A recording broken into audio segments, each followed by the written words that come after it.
Robert Ménard, bonjour. Je crois que vous nous entendez. Bonjour, Vous êtes Pascal. en direct de Montpellier. Vous êtes jugé pour avoir refusé de marier un OQTF. Vous êtes convoqué ce matin par la justice. L'individu était connu défavorablement des services de police sous le coup d'une obligation de quitter le territoire français depuis 2022. Et Bruno Retailleau disait ce dimanche sur l'antenne de CNews, nous marchons sur la tête. Que va-t-il se passer dans ces prochaines minutes ? Écoutez, je vais être entendu par le juge d'instruction pour quelque chose qui est absolument invraisemblable. Écoutez, on m'oblige à marier quelqu'un qui, normalement, vous l'avez dit, est obligé, c'est ça une OQTF, est obligé de quitter le territoire. On m'oblige, en gros, à signer un papier officiel qui, par ailleurs, lui permettrait de rester sur le territoire français alors qu'il était en situation illégale. Vous l'avez dit plusieurs fois entendu par la police. Je viens de l'apprendre d'ailleurs, condamné par la justice pour des faits de violence, et c'est moi qui dois rendre des comptes. Mais enfin, attendez, on marche sur la tête, c'est ubuesque cette situation. Encore plus ubuesque, Pascal, parce que la loi pourrait changer dès jeudi. C'est-à-dire que je pourrais être condamné aujourd'hui, mardi, pour une loi que les sénateurs vont voter jeudi et qui dira non, finalement, les maires, ils ont le droit de ne pas marier quelqu'un qui est en situation illégale. Enfin, attendez, tout ça n'a aucun sens. Alors la règle, effectivement, elle est mal faite. La loi mise en place n'est pas bonne. Mais un maire ne peut pas s'opposer à ce mariage, qui est quand même assez extraordinaire. Et vous l'avez dit, le Sénat examinera une proposition de loi qui vise à interdire un mariage en France lorsque l'un des futurs époux réside de façon irrégulière sur le territoire. Mais je me mets à la place du juge. Le juge, il est là pour appliquer la loi. Et cette loi, elle est stupide. Alors je repose ma question, qu'est-ce qui va se passer ? Que va-t-il faire, ce juge ? Est-ce qu'il va attendre ?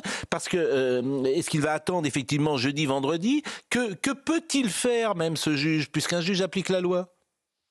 Mais d'abord, ils auraient pu ne pas me poursuivre, pardon, c'est la liberté du parquet. Alors oui, il y a une loi, mais pardon, je suis dans une situation invraisemblable. D'un côté, il y a une loi, comme je suis officier de police, officier d'état civil, je dois marier les gens, très bien, mais je suis aussi officier de police judiciaire comme maire, et à ce moment-là, il faut que je fasse respecter la sécurité, l'ordre public. Qu'est-ce que je fais, Pascal ? Je choisis entre les deux, oui, et j'ai choisi les gens et la sécurité. Et c'est ce qu'on me reproche. Bon, qu'est-ce qui va se passer ces prochaines minutes ? C'est une audience, mais le jugement est annoncé aujourd'hui, il sera en délibéré. Qu'est-ce qui va se passer ?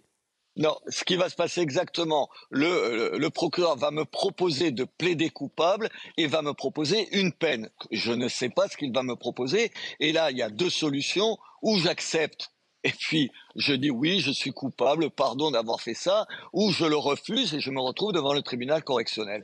Voilà, on en est là et j'en saurai un peu plus tout à l'heure. Alors, si le procureur dit plaider coupable, mais ce qui est important pour vous, c'est évidemment que vous ne soyez pas inéligible, ce qui serait quand même le comble, puisque les Biterrois apprécient votre magistrature. Ce qui serait évidemment invraisemblable, c'est que vous soyez également condamné à la prison, mais s'il vous propose de plaider coupable et une sorte de peine de principe, mais qui n'a pas de conséquences. Qu'est-ce que vous allez faire ? Est-ce que vous allez adopter une position de principe ou est-ce que vous êtes prête à négocier ? Non, moi je négocierai pas. Enfin, on va voir ce qu'il va me dire. Écoutez, j'attends dans les minutes qui viennent. Non, attendez, je suis responsable de rien dans cette histoire-là. On me met dans une situation invraisemblable, encore une fois, ubuesque. Qu'est-ce que vous voulez que je fasse ? C'est pas moi qui l'ai expulsé. C'est pas moi qui l'ai empêché de se marier. Il est expulsé parce qu'il est, il y a une OQTF, parce qu'il est en situation illégale, et c'est pas moi qui l'ai empêché de se marier. Il s'est mis dans cette situation. C'est lui qui est responsable de ça, et c'est la justice qui doit trouver une solution. Le problème, c'est que la solution, elle sera que jeudi, et en attendant, je suis là devant le tribunal où je vais vous laisser parce que... Juste dernière chose, qu'est-ce qu'il est devenu ce jeune homme ? Parce que c'était en août 2022, il est toujours sur le territoire. Il est toujours en Algérie. Non, il a été expulsé. En plus, là, il était en expulsion. Il a été expulsé quelques jours après. Bon, voilà, est-ce qu'il s'est marié en Algérie ? Est-ce qu'il s'est marié en Algérie avec eux ? À ma connaissance, non. Oui, non, mais c'est aussi intéressant. Donc on voit bien qu'il y avait aussi, sans doute, instrumentalisait-il les lois françaises pour se marier en France, mais il ne s'est pas marié en Algérie, manifestement.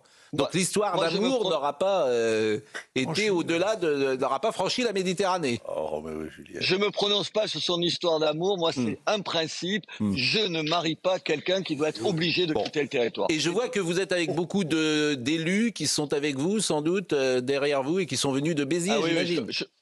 mais pas que de Béziers, de partout ailleurs. C'est des gens qui veulent pas être dans ma même situation que moi. C'est Bon. invraisemblable. Bon, bah, je vous remercie. Merci. Je vois, cher Merci. Robert, que vous vous êtes attendu. Donc, je vous remercie d'abord d'avoir été avec nous à 9h07. Merci, Pascal. Et vraiment, merci beaucoup. Bon, voilà, là, j'ai envie de dire, c'est la France. C'est Kafka. Il a dit UBS. En fait, c'est Kafka. La France, c'est ça. La France, c'est ça. Voilà ce qu'on vient de vivre, c'est ça la France, aujourd'hui. Oui. Qu'est-ce que vous voulez faire? Il n'y a plus rien à faire. Je pensais, alors c'est Joseph Massé-Scarron. Je pensais qu'autrefois, les maires n'avaient pas le droit de célébrer des mariages blancs. Voilà. Autrefois, c'était comme ça. C'est-à-dire, les maires refusaient des mariages qu'ils considéraient comme des mariages blancs. Or, comme c'était rappelé par Robert Ménard, c'est-à-dire que la volonté, évidemment, de se marier pour empêcher d'être QTF, c'est une forme, pardonnez-moi, de mariage blanc.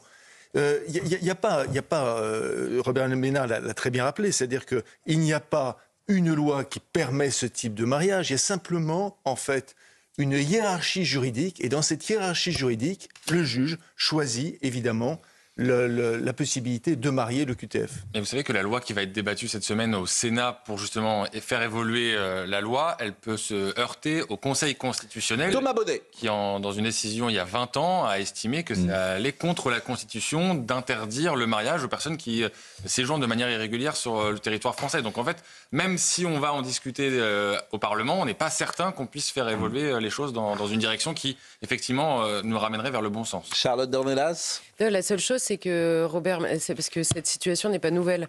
Oui. Simplement, il expliquait que d'habitude, les maires, n'ayant pas envie de marier quelqu'un qui est sous OQTF, donc à qui on a demandé de quitter, le faisaient faire par un adjoint. Voilà. Et donc, on laisse perdurer des situations un peu comme Bien ça sûr, aussi. le courage. Il a du courage. En fait, il faut saluer le courage de Robert Ménard, parce qu'il va jusqu'au bout. De ses principes. Exactement. De ses principes, oui. Ce qui n'est pas si fréquent. Non. Vous avez parfaitement raison. Bon, on a commencé l'émission très vite. J'ai pas eu le temps de saluer ou à peine saluer les uns et les autres. Samuel Fitoussi.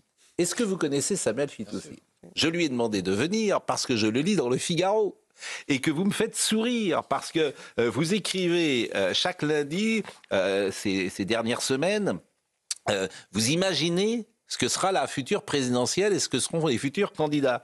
Alors, vous êtes un chroniqueur politique. Oui, société politique. Société politique, mais vous êtes surtout drôle. Donc vous avez toute votre place ici. Par exemple, Laurent Wauquiez, vous écrivez « Homme attachant, cultivé, spécialiste de l'œuvre de Houellebecq et député consciencieux. Il est malheureusement victime d'un trouble dissociatif de l'identité. Il est persuadé d'être le candidat naturel de la droite. On a tout tenté, impossible de le ramener à la raison pour lui faire retrouver une identité cohérente. » Bon, ça, au moins, c'est drôle. Bon, voilà, c'est ça qui est agréable. Vous parlez de Cyril Hanouna, parce que les prophéties de Michel Houellebecq se réalisent toujours. Hanouna réfléchit à une candidature. Ce serait une belle histoire, réduit au silence par l'Arcom, puis plébiscité par les Français, comme Napoléon, envoyé en exil sur l'île d'Elbe, avant un retour triomphal au pouvoir, etc. Donc c'est une manière de voir l'information, de voir le monde politique qui est différente. Et c'est pour ça que ça nous fait plaisir que vous soyez là. Bah, c'est très gentil de m'inviter. Et oui, effectivement, l'humour, c'est une façon de faire passer beaucoup d'idées de façon un peu originale. Et je prends beaucoup de plaisir à écrire cette chronique les lundis dans le Figaro. Geoffroy de la Gannerie. Je ne sais pas si vous connaissez ce monsieur qui est régulièrement invité sur France Culture. Il est tellement invité héritier intellectuel de Michel Foucault, le style, l'intelligence et le charisme en moins. Mais c'est tellement vrai. Oui, parce qu'il a sorti un livre récemment qui a été acclamé par la presse de gauche où il proposait, et très sérieusement, de supprimer les prisons et d'abolir même la notion de crime. Parce qu'il pensait que la notion de crime est socialement construite et c'est elle qui crée de la criminalité, etc. Donc, c'est sûr. Absolument absurde. Et pourtant, on lui a déroulé le tapis rouge à Libération, dans les médias de gauche. Lucie Castet, il est prévu qu'elle installe une tente à France Inter pendant toute la campagne pour pouvoir y dormir et arriver plus vite dans la matinale. Bon, elle a été invitée tellement de fois. Il a raison, Samuel. Et puis, tellement de fois. Bon. Dominique de Villepin, grand serviteur de l'État, 1m91. Bon. Oui. Non, mais moi, je trouve ça formidable parce qu'en fait, c'est vrai. Tout ce que vous dites, c'est ça. Gabriel Attal, il a compris comment plaire à l'intelligentsia centriste, être pour l'immigration, mais contre les conséquences de l'immigration. Et rappeler de temps en temps l'importance de l'Union européenne. L'électorat centriste sait qu'il faut plus d'Europe. Il a oublié pourquoi il le faut, mais il le sait. Le problème de Gabriel Attal, c'est qu'il reste plus de 2 ans avant les élections. Son électorat survivra-t-il jusque-là? Non, mais c'est bien. Oui, le problème auquel je me heurte aussi, c'est que souvent la réalité dépasse la fiction. Par exemple, ça fait des années que je me moque de LFI. Oui. Et LFI, chaque semaine, ils font des choses que si j'avais écrites il y a un an, on m'aurait dit c'est trop caricatural, tu exagères. Quand Rima Hassan, par exemple, se réjouit de l'incarcération d'un grand écrivain français, Boualem Sansal, en Algérie, il y a un an, on aurait dit impossible, la satire va trop loin, LFI est un parti... D'autant qu'elle trouve scandaleux le fait que Georges Ibrahim Abdallah soit toujours en prison. Oui, un terroriste. Voilà. Et puis à côté de vous, vous l'avez reconnu parce qu'il vient régulièrement nous voir, depuis le 1er janvier, Alexandre Jardin, depuis le 1er janvier, les véhicules classés. Alors c'est un peu compliqué, mais les gens savent quand même de quoi ils en retournent lorsque ça les concerne directement. Les véhicules classés critères R3 sont interdits de circulation à Paris, Lyon, Grenoble et Montpellier. Dans d'autres villes comme Lille, Caen, Bayonne, Bordeaux, 30 nouvelles zones à faible émission ont été mises en place. Cette restriction concerne les véhicules immatriculés avant 2011 et ceux à essence immatriculés avant 2006. Et je crois que vous avez lancé un mouvement, les gueux, c'est bien ça. Aujourd'hui, c'est des centaines et des centaines de milliers de gens qui sont en train de se mobiliser, qui n'acceptent pas. Et c'est, en fait, on parle de beaucoup de choses dans les médias, mais c'est la grande affaire des Français en ce moment. Parce que ça concerne 20 millions de gens. 20 millions ? Oui, plus de 20 millions. 20 millions de gens qui ont des voitures d'avant 2011 ? Il y a 12 millions de véhicules. Ça fait des couples, des familles. Oui, donc, c'est entre 22 et 26 millions de gens qui sont virés des villes. C'est-à-dire que le bobo ne veut plus du prolo. C'est fini. Il veut plus du pauvre. Il veut plus des classes moyennes. Donc, on est en train de mettre en place la première grande loi de ségrégation sociale pure et dure, parce que ce sont des gens qui ont des véhicules qui ne peuvent pas changer, ils n'ont pas d'argent. C'est aussi bête que ça. Et pourquoi je suis là ? Je suis là pour deux raisons. C'est que au début de l'année, on a vu l'État hésiter à envoyer les PV en se disant ça va être les gilets jaunes puissance 1000. Parce que là, c'est, je dis bien, 22 à 26 millions de gens. Bon. Donc, ils avaient peur. Et puis tout à coup, je suis là parce qu'il y a 3 jours, il y a la sous-préfète de Lyon qui débarque à Lyon pour vérifier l'application. Donc on commence à rentrer dans les travaux pratiques. Si ça démarre à Lyon, parce qu'il y a une mairie timbrée, il y a une sous-préfète, par timbré je veux dire, si on veut à tout prix faire démarrer la révolution en France, il faut allumer les appareils photo, il faut envoyer les PV. Pourquoi ? Parce que Lyon, c'est des millions de gens autour, de millions de gueux qui ont besoin de travailler dans le poumon économique, c'est l'autoroute du Sud. Donc, tous les Français qui passent nord-sud, qui peuvent se faire épingler, ça veut dire que la révolution peut démarrer là si la sous-préfète continue. Donc, je viens, et pour une deuxième raison. Au début, on s'est mobilisé en mobilisant les maires, les petits maires. Les associations de maires sont évidemment avec les gueux. Pourquoi ? Parce que les gueux sont dans les conseils municipaux. Et pourquoi les gueux, c'est un peu... Et c'est pas moi qui choisis. J'ai fait comme lui, j'ai fait un tweet en rigolant au départ, et le peuple a décidé d'utiliser le hashtag. C'est pas moi qui ai choisi. C'est vrai que les gens, ils se sont reconnus dans un mot de mépris. Oui, c'est vrai. Dans un vieux mot de mépris. Exactement, ils se parlent. Donc c'est pas moi qui ai choisi. Ils se définissent parfois comme ça. Nous les gueux, dit-il. Mais par ironie. Évidemment. Oui, par ironie. Par ironie. C'est exactement le même esprit. Bon. Alors qu'est-ce qu'on fait ? Parce qu'au début, moi je me suis dit, il faut que cette révolte se fasse avec les maires, avec la masse de nos élus locaux, pour que ça reste une révolte républicaine, parce qu'il s'agit ni plus ni moins que de rétablir un ordre républicain. La République, c'est quoi ? C'est l'inclusion de tous. C'est pas la ségrégation. Donc David Lisnard, le président des maires de France, donc les maires ruraux, donc tout ça, sont venus avec moi dans des émissions, témoigner. J'ai envoyé 42 lettres au patron des 42 ZFE, j'ai eu 4 réponses. Pau s'est fait porter parole en disant « on va voir ». Lyon a dit « on va voir ». Bon, c'est une loi, de toute façon, c'est une loi qui avait été votée par les députés. Oui, mais justement, je voulais savoir, les 42 patrons, il y a Limoges qui est clairement contre, et il y a Perpignan qui est clairement contre. Ça fait 2 sur 42. Bon, donc maintenant, qu'est-ce qu'on fait ? synthétisons. Qu'est-ce qu'on fait ? Oui. Je reçois une nuit une idée qui vient d'un mail que je reçois en pleine nuit. J'étais au Québec. Dans mon Québec, et au milieu de la tempête de neige, je reçois un mail de Daniel Guichard. Ah, Daniel Guichard qui nous écoute de temps en temps. Qui me lance une idée. Il me dit, et si on faisait... Il m'envoie un mail, un texte de toute beauté, vous le retrouverez sur mon compte X. Je l'ai publié. Il dit, si on faisait comme en Argentine, au moment où les folles de mai se sont mis, où les citoyennes se sont mises à marcher en tournant sur les places. C'est comme ça qu'ils ont fait plier les communes. Et donc, on a lancé l'opération qui s'appelle « Ça va marcher ». On invite tous les Français à aller sur la place de leur mairie, les mains dans les poches, sans banderole. C'est pas une manif. Pas une manif qu'on doit déclarer. Et de marcher en tournant à l'envers du sens des aiguilles d'une montre. Et on commence samedi, tous les samedis, entre 10h et midi. Et là, vous avez les réseaux sociaux qui sont en train de s'emparer du hashtag « Ça va marcher ». Bon, écoutez, on suivra ça, mais effectivement... Mais si on ne le fait pas, si on ne canalise pas la colère des Français, ils vont tout péter à un moment. Non, mais ce qui est... pour des raisons... On ne peut pas les empêcher de travailler. Expliquer qu'une voiture d'avant 2011 ne peut pas entrer dans Paris pour des raisons idéologiques, ça n'a pas de sens. Non. C'est ça la vérité. Ça n'a pas de sens. C'est idiot. C'est bête et c'est stupide. Voilà.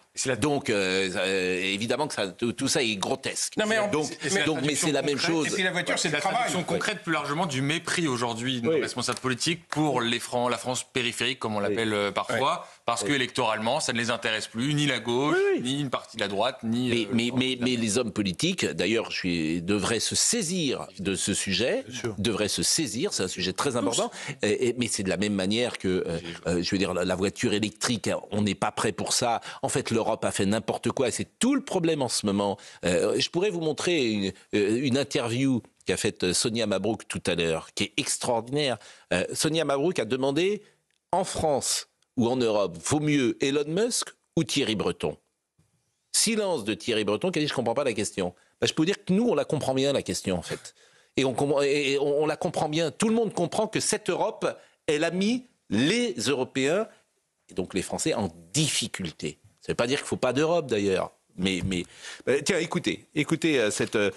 qui en dit beaucoup, en fait, sur la déconnexion totale et de M. Breton et de tout ce qu'il représente. Il ne comprend rien. Écoutez. Ne voyez pas dans ma question un manque de respect, Monsieur Breton. Est-ce qu'il vaut mieux avoir un Elon Musk aujourd'hui ou un Thierry Breton? Alors, je vois pas du tout à quoi vous faites référence. Qu'est-ce que en termes d'apport, de valeur, qu'est-ce qui vaut mieux aujourd'hui? Ça vous choque, non, ça ne me choque pas, mais j'étais en interface avec Elon Musk, comme j'étais en interface avec le patron de Google, comme j'étais en interface avec Mark Zuckerberg, le patron de Meta, dans mes qualités, dans ma capacité de régulateur.